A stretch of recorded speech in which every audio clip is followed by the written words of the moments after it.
Welcome human to ETSKI Tutorials. So today's episode we're going to be going over how to make rigid bodies kind of explode outwards for any type of explosion, whether it's a grenade or any kind of explosion. Just basically I'm going to be teaching you how to make it so that all of the rigid bodies in the area, or at least the rigid bodies that you want in the area when there's an explosion, to get force outwards so that they blow backwards just a little bit. So why don't I go ahead and hit run and give you a quick demonstration.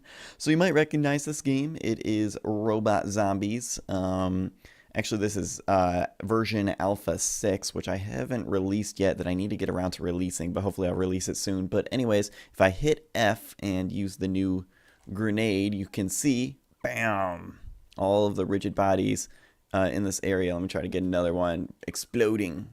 And then yes, so it explodes and everything goes rah. So yes, that is what we're going to be learning how to do today. So I'm doing something a little bit different with this particular tutorial. I decided to try doing the tutorial after the code is already written, whereas normally I do the tutorial as I write the code, but this way would be quicker for me, and I think it'll still be just as effective and all of the information will still be good. So let me know what you think about that.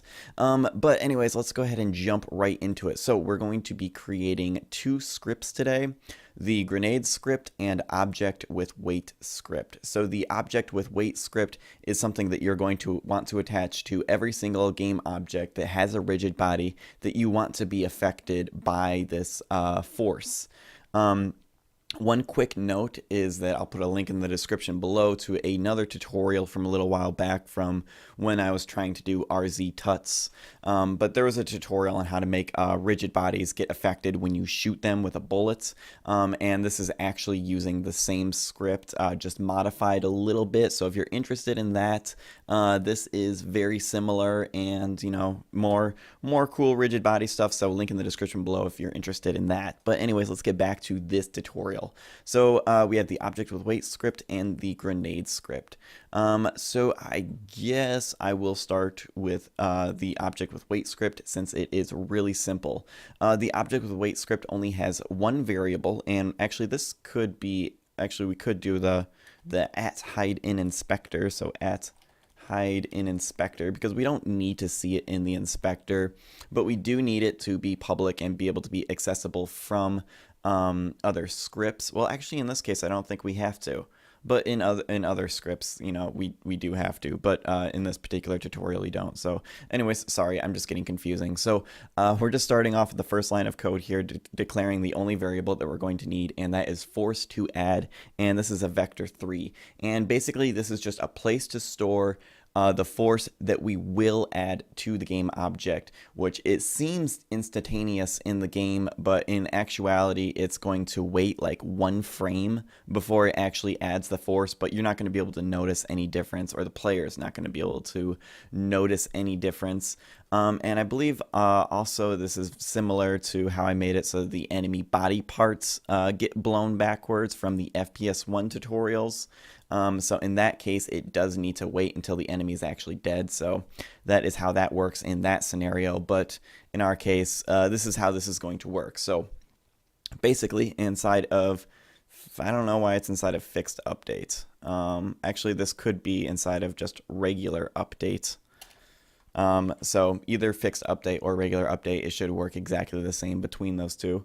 But we have an if statement that says if force to add does not equal vector3 0 0 0, or I could have written vector3.0. It would have been the same thing. So make sure it says does not equal. So basically what this means is it's going to wait until it actually has force to add. Otherwise it's just going to sit there and wait.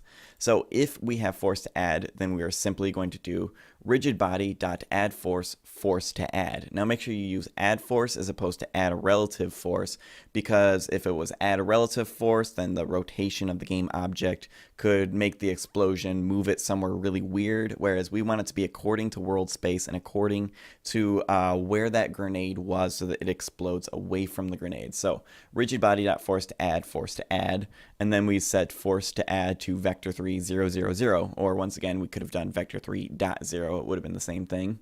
But that's just saying, okay, we added the force. Now let's go ahead and set it back to 0 because we have no more force to add because we already added it and we're done. So that is the main functionality of the object with weight script. Now down here, we actually have a custom function. And the function is called check grenade, and it has 3 parameters: grenade pose or grenade position, and this is a vector 3. This is just going to save where the grenade is located in world space. Dist, and this is I believe it is the distance at which the grenade applies force. So it isn't the actual distance between the grenade and the object that we're adding force to, but the distance that the grenade will actually add force to other objects. And we will get into that in just a second once we get into the grenade script. So that should make a little bit more sense in just a second. And then force, just like dist, this is a variable that we're saving inside of the grenade script, and this is how much force that grenade in particular adds. And by the way, sorry that I keep on going between dark and light. It's just clouds are moving over and I'm being lit from a window. So in case you're wondering why I was going from dark to light, that's why that is happening, but that is unrelated to this tutorial. So let's get back to it. Okay. So this function we are going to be calling from the grenade script, and I'll show you that really quickly. We're going to call it right here. So let me, oh, I actually got it. There we go. Now it's out of the way of my face. Object look dot check grenade transform dot position dist force. So this is going to be where we are going to call that from, but once again, we will get back into that in just a second. We're going to be kind of jumping back and forth between these two scripts because they work together pretty closely. Okay, so the only line of code inside of this function, and I mean, there's a bunch of lines here, but they're all commented out because, I don't know, I was just being unorganized before, but just know that this line of code here is the only one that we are going to be looking at inside of this function. So what we are doing is we are affecting the variable force to add. So that is the same variable as right here, and right here, and right here, and right here. So it's all inside of this one particular script on this one particular game object. Because this function is inside of this script. So yes, that is the variable that we are going to be affecting. So what we actually set it to is actually this kind of long formula, which I will explain right now. So the first part of this formula is, let's see, right here, transform dot position minus grenade pose dot normalized. So transform dot position, this is the location of the game object that this script is attached to. In other words, the object with weight that we want to affect. So that's where it is located in world space. And then minus grenade pose. So grenade pose is the position of the grenade that just exploded. And when you let's say we have vector 3,1 and vector 3,2. If you minus vector 3,2 from vector 3,1, vector 3,2 basically becomes 0, 0, 0, and vector 3,1 is relative to that. So basically we are coming up with a vector 3 that represents the direction from the grenade to the object with weight. But if we do it just transform dot position minus grenade pose, it's not going to have a value of 1 or have a magnitude of 1. So we are just going to write afterwards dot normalized, because inside of these parentheses here, since it's a vector 3 minus a vector 3, it's going to return us a vector 3. So we can write dot normalized afterwards. And now that number that we got is going to have a magnitude of 1. Or in other words, the length of that vector 3 is going to be 1. So it's going to be pointing in that direction at a length of 1. And we need to make it 1 because we need to know how much force to add, because we just want direction, not how far away the object with weight is from the grenade yet. We are coming up to that in just a second. So now that we have this vector 3 that has a magnitude of 1 representing the direction from the grenade to the object with weight, we need to multiply that by, let me scroll over, this number here. So this may look a little bit confusing, but first of all, let's take a look at, we are using mathf.lerp, and that stands for linear interpolation. So basically the way that this function works is you give it a minimum value, a maximum value, and then a number that is in between 0 and 1. And if this number that you give it is 0, it's going to return you the minimum value. And if you give it back 1, it's going to give you, I was about to hold up my finger, but then I would flip off the camera. But so it's going to return you a value, or if you give it a value of 1, it's going to return you back the maximum number. If you give it a value of 0.5, it's going to give you a number that is halfway between the minimum and maximum number that you give it. And if you give it a number that's less than 0, it gives you the minimum. A number that's more than 1, it gives you back the maximum. So that is how mathf.lerp works. So in this case, the two numbers that we give it, the minimum and the maximum, are 0 and force. So 0 is the minimum value and force is the maximum value, and we are getting the force from the grenade. So basically we're saying if this grenade is right on top of this rigid body, we're going to completely give it full force. Okay, so next we have this number. Let's see, do I have it highlighted correctly? I got to count the parentheses. I think right there, maybe. I don't know, it's hard. There's a lot of parentheses in there. But this number is the value that we need to give it that is going to be in between 0 and 1 to determine where we want to linearly interpolate between the minimum and maximum values. So basically we are going to start with 1, and we are going to minus vector3.distance transform.position grenade position divided by dist. Okay, so first of all, this function isn't even, wait, is it going to be called? Let me check the grenade script real quick. Let me go, I believe there's something like if, oh no, it actually isn't even, okay.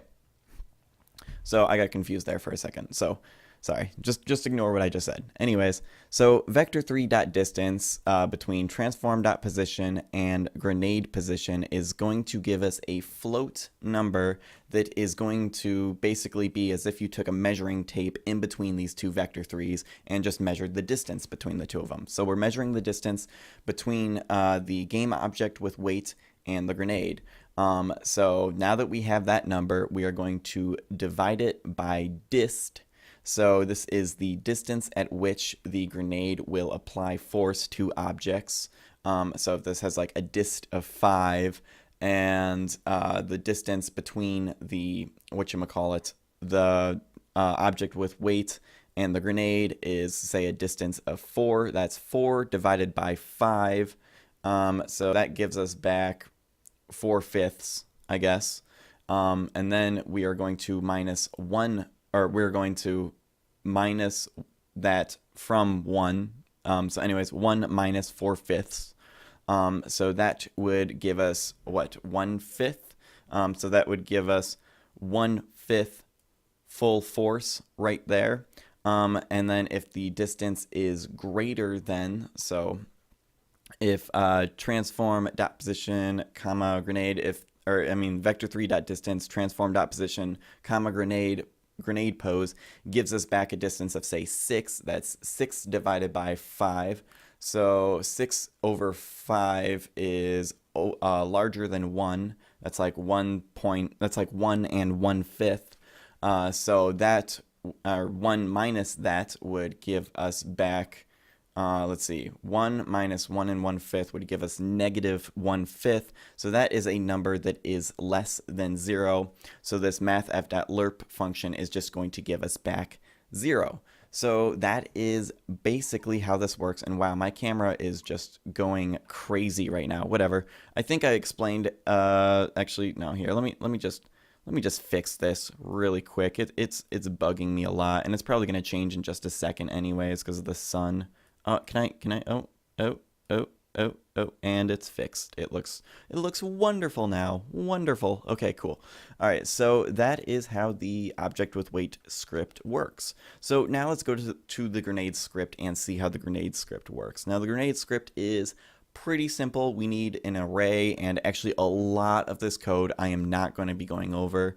This is actually a bunch of extra code just to make it work with like adding damage to enemies, adding damage to the player, making the player get knocked back by the grenade, and a bunch of other things like that. So I'm only going to be going over what you need to know to affect this object with wait script or just plain old rigid bodies.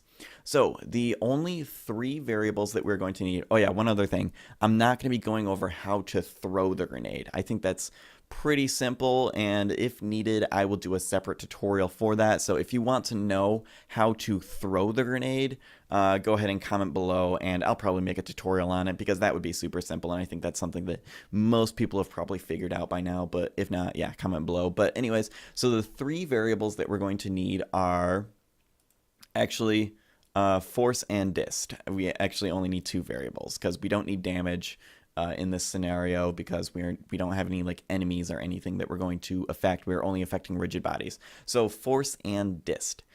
So force is going to be the amount of force that the grenade is going to add to a rigid body if it is like right on top of it. If vector3.distance between the object with weight and the grenade is 0, if they're right on top of each other, it's going to give it full force. And then dist is the larger this number is, the larger of a distance this grenade is going to affect. Smaller of distance, the smaller. Yeah, pretty obvious that just the radius of effect that this grenade has. So those are the only 2 variables that we are going to need. Also, we have a time to destruct as a timer to make the grenade explode after a certain amount of time. But once again, that's pretty simple stuff, and that will be for a different tutorial if needed. So anyways, let's scroll down. Yeah, we don't need anything inside of function awake. We only need something inside of function update. And so right here we have time to destruct minus equal time.delta time if time to destruct is smaller than or equal to 0. In other words, it's just a countdown timer. So if that countdown timer has counted down to 0, then we are going to run this little paragraph of code. I don't know if you consider it a paragraph, but anyways, this little section of code that I have highlighted right now, this is the only code that we are going to need. I mean, this down here is also optional, but this basically just creates a particle system. It just instantiates a prefab with a particle system on it, and then it destroys the game object. So pretty simple stuff right there. But anyways, this is the main thing that I want to teach inside of this tutorial. So we're going to create a variable called objects, and it is going to be of type object wait script. I guess that's what I named the script up there. If you can read it, it's at the exact name of the script is object wait script. So it is very important to get the exact name of the script. And then you can see we have an opening and closing square bracket, meaning that this is an array. So the variable objects is going to save a bunch of object wait scripts inside of an array. So that is what we're going to do right here. So we have, did I just change something? Oh, I did. Control Z. Okay. Much better. That was weird. Anyways, so objects equals game object dot find objects of type. So you might be familiar with find game object with tag. This is find objects of type. So we're not finding game objects. We are just finding objects or things. And in this case, we're looking for a particular type of component. And the particular type of component that we are looking for is an object wait script. So game object dot find objects of type object wait script. So this whole function right here is going to return us an array of object wait script components, or just the scripts themselves, like the actual scripts that are running and thinking with inside of our scene. Okay, so now that we have all of those object wait scripts saved inside of the variable objects, then we are going to go through that array with a for loop. And the way that we do this for loop is we are creating, actually I don't even know what the particular name of this particular technique is, but basically we're creating a variable of type object wait script, and we're going to have it iterate through all of the items inside of the variable objects, because it says in right here. So basically here's our variable, and then we're saying in objects. So every time we go through this for loop, this variable object look is going to swap out to the next object wait script inside of the array variable objects. So hopefully that made sense. So one more time, var, we're declaring a variable just for this for loop. The name of the variable is object look. The type of variable is object wait script. And then we are going to have it iterate through all of the object wait scripts saved inside of the array objects. So hopefully that made sense. So every time we go through that for loop, this is the line of code that we're going to run. So this line of code is going to run through once for every object wait script that is in our scene. And what we're going to do is object look, the object that we are currently looking at, or the object wait script that we are currently looking at, dot check grenade. So basically we're calling a function for this object wait script. So for this particular game object, the game object with a rigid body, we're calling a function for that particular game object, or for that particular script more specifically. And we need to give it transform.position, so the position of the grenade, dist, so this is the distance variable up here that we declared up here, so how far away this grenade will affect things, and force, the amount of force that the grenade will add if that grenade is right on top of that particular game object. Once again, it is this exact variable up here. And where am I? Okay, so that is pretty much it, I'm pretty sure. And so this is the function that we are calling right here: check grenade, grenade pose, dist, force. So just to make sure that you see the similarities between the two functions, we are calling this function from the grenade script, and this is the function that we are calling. So basically that's everything. I'm pretty sure that is everything, and I didn't actually change the script. Usually at the end of these videos, I typically run the game and do a little test and go, hey, see, look, it's working, but I didn't change the script, so we know it's going to be working. Actually, why don't I go ahead and give just a test? And yes, it is definitely still working. So yes, that is how to make grenades, or just generally explosions that affect rigid bodies and make everything blow away from them. So this has been fun. So I hope, let me click all of that. So I hope you enjoyed this tutorial. So until next time, keep making games.